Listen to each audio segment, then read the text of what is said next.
Thank you very much indeed, Dan. My name's Alan Craig. I'm with UKIP, the political party, and I'm a spokesman for families and children, therefore take a particular interest in all that's going on. I must say it's a tremendous privilege to be here this afternoon. I'm not going to make party political points at all. What I want to do is, first of all, to thank the organisers. I went to the launch at Speaker's Corner a month ago, and it's a tremendous emotional experience to hear the survivors, one after the other, getting up and giving their testimony.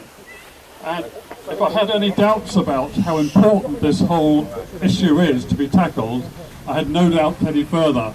And it was a great encouragement. Therefore, I wasn't going to miss out on today either. I wanted to be here, and I asked Dan if I could have the opportunity to speak and to express my admiration for those who find the courage to explain what has happened to them and how they were abused. The cost to them personally, emotional and other costs to them, to explain what has happened to them and to get their stories out, which is so important, is just huge. So I'm very grateful, and it's a privilege to be there at Speaker's Corner at the launch a month ago and to be here with you today.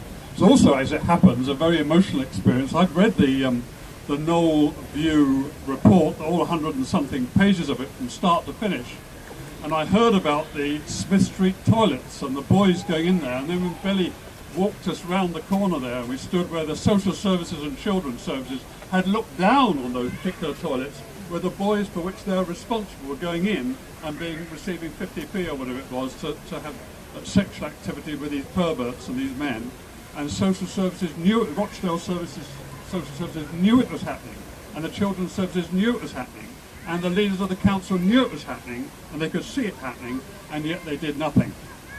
And that leads me on to just a couple of points that I want to make, if I may, please. Firstly, I think part of the whole recovery for victims and survivors must be that they get justice.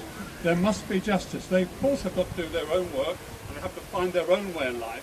But what a tremendous thing it is when they see that the perpetrators, those that have abused them, have hurt them, and have wrecked their lives, receive justice. It's interesting, isn't it, that many of our major institutions,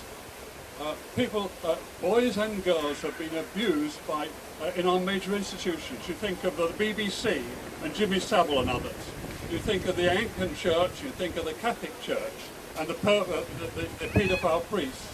You think of the council here, going back to Cyril Smith and Knoll View, but also now with the Muslim rape gangs too.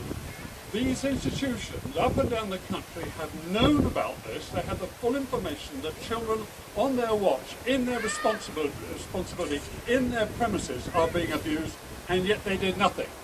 They passed by on the other side. They cast a blind eye. Now, I think it's time that the senior people in these institutions, in the BBC, in the church, in the local authorities like Rochdale and elsewhere, and some of the football clubs too, which we just heard, the senior people there who knew what was going on, they themselves now to be held to account. Yeah. I want to see some of these senior people sacked. I want to see some of these people prosecuted. I want to see some of these people jailed because they looked the other way when their children, for whom they were responsible, were being abused. So that's something we as a political party will be campaigning for, to hold these senior people in these institutions to account. The second thing is this: there must be compensation and help given to all the victims. They must receive it. I don't just mean they must be given money. You get 50,000, what is it, 50,000 quid or something, sounds fantastic. But they need help, they need counselling, they need therapy, they need mentoring, they need medical intervention and so on. And each one of these victims should be given a long-term programme. And it should be paid for by the institution. It should be paid for by Rochdale Council, by the BBC, by the Catholic Church, and by all these other people that are doing it.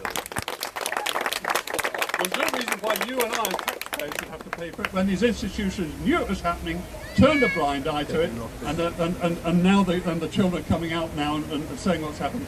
They should be the ones that pay for it. I've said my piece. I'm really grateful to you, Dan, for me having you here. It's fantastic what you're doing. I love this whole idea about the peer support as well, and we like about when you're starting at Warrington and elsewhere. And go to it. UKIP, Jim, as a party, and me personally, absolutely 100% with you, and I'll stay right there with you. God bless you all. Thank you. Thank you, Alan. Next up, Linda Phillips. You heard a little bit before, but she's gonna share a bit. The Iron Lady of Rochdale. This is Rochdale. This is Emerald. Done. I've got the toilet. There's more speakers as well. So while we're waiting, so we're just waiting for a colleague of ours as well.